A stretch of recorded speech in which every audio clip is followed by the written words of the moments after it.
నగర్ నుంచి తిరుమల వరకు చేపడుతున్న సంకల్ప యాత్రకు ఏ రాజకీయ పార్టీతోనూ సంబంధం లేదని సినీ నిర్మాత బండ్ల గణేష్ స్పష్టం చేశారు.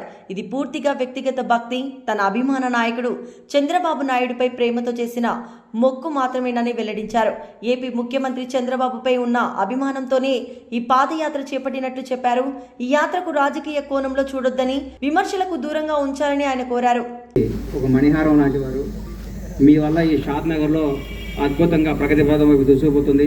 మీరు చల్లగా ఉండాలని, ఆ ఏడుకొండల స్వామి ఆశీస్సులు మీకు ఎల్లవేళ ఉండాలని, మీ నేతృత్వంలో ఈ షాద్ నగర్ ఖ్యాతి తెలంగాణ రాష్ట్రం మొత్తమే కాకుండా భారతదేశ మొత్తంగా విడిపియాలని మనస్ఫూర్తిగా భగవంతుని కోరుకుంటున్నాను.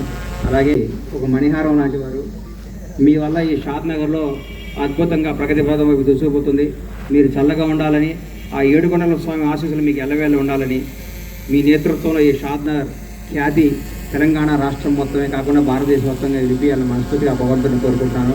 అలాగే ఈరోజు నాతో పాటు యాత్ర చేయడానికి వస్తున్న మా అన్న గుర్రం శేఖర్ రెడ్డి గారు, ఎన్ఈసిసి చైర్మన్, పెద్ద కోళ్ళ రైతు, పారిశ్రామికవేత్త అయిన శేఖర్ రెడ్డి గారు కూడా మా అన్న కూడా రావడం జరిగింది.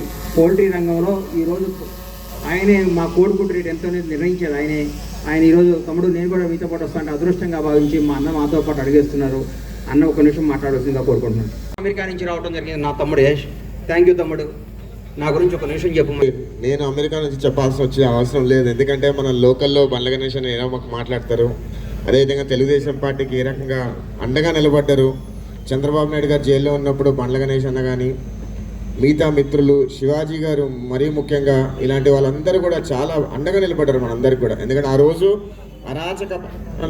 అరాచక పరిపాలనలో నుంచి జరిగిన వికృత విన్యాసాలన్నీ కూడా ప్రజలకు ఎండగట్టే ప్రయత్నంలో భాగంగా మాలాంటి వాళ్ళు గారు కానీ బండ్ల గణేష్ అన్న గారు కలిసి పనిచేశాం.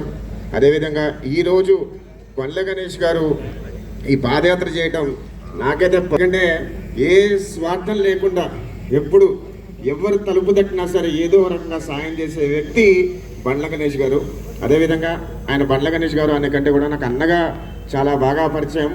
ఎప్పుడు అమెరికా వచ్చినా సరే కలిసి తిరిగే రోజులు ఇప్పుడు మర్చిపోలేనా. Thank you so much for this invitation, but good luck.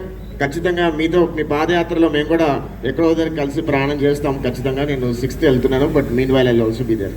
Thank you. ఎందుకు అనుకోవాలి అసలు చంద్రబాబు నాయుడు గారి గురించి? ఆయనకి చంద్రబాబు నాయుడు గారు చేసిందే ఉంది, ఏమీ లేదు.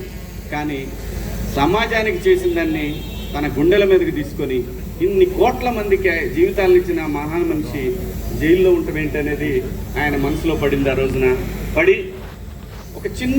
ఒక ఏదైతే మనకి కృష్ణా గోదావరి నదులు ఒక చిన్న డ్రాప్తోనే మొదలైతాయి, అలాంటి ఒక డ్రాపు ఒక మహా ఉద్యమంగా మార్చగలిగాడు. ఆ మహా ఉద్యమమే ఆ నాయకుడు చంద్రబాబు గారు బయటికి రావడానికి అంతమంది జనాలు, అన్ని కోట్ల మంది జనాల యొక్క ఒక వైబ్రేషన్ ఆయన బయటికి రావడానికి కారణమైంది.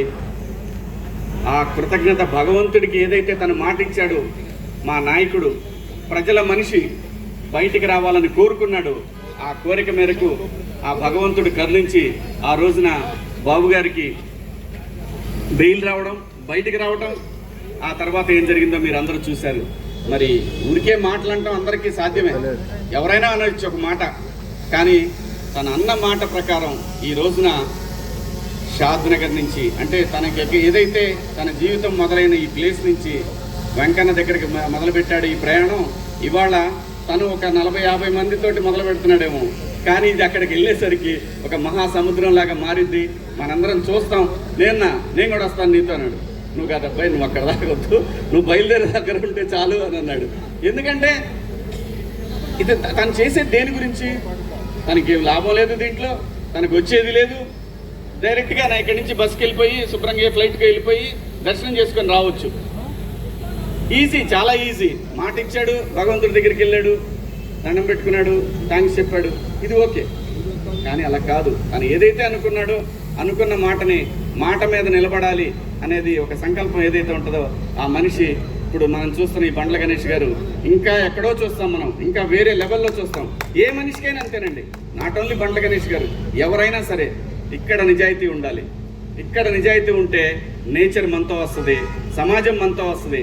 అలా గణేష్ అన్న ఈరోజు మొదలుపెట్టినటువంటి ఈ ప్రయాణం మనం చివరి వరకు కూడా వెంకన్న తోడుగా యావత్ 2 రాష్ట్రాల తెలుగు ప్రజలు ప్రపంచంలో ఎక్కడైతే ప్రపంచవ్యాప్తంగా ఒక ఉద్యమాన్ని క్రియేట్ చేయగలిగాడు. ఆ రోజున ఆ ప్రపంచవ్యాప్తంగా ఉన్న తెలుగు ప్రజలందరి ఆశీస్సులు గణేష్ అన్నకు ఉంటాయి.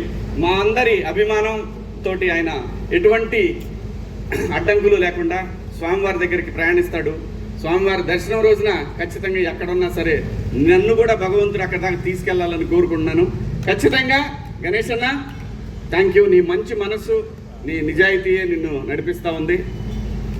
ఎక్కడ గణేష్ అన్న, నాకు ఆ రోజు 32 ఏళ్ల క్రితం తలుచుకుంటే అసలు ఎలా మారిపోతుంది జీవితం అంటే సంకల్పం అండి. ఏ మనిషికైనా సరే నాకు అది కావాలి, ఆ టార్గెటెడ్గా నిజాయితీగా పనిచేస్తే దానికి బండ్ల గణేష్ అన్న అవ్వచ్చు. బండ్లు అనేది ఒక బ్రాండ్. ఈ బ్రాండ్ కలకాలం చిరకాలం 10 మందికి సాయపడుతూ ఉండాలని మేమందరం నీ వెనకాల ఉంటామని ఆ భగవంతుడిని కోరుకుంటూ థ్యాంక్ యూ అన్న. All the best. Happy journey. Thank you very much Shivaji.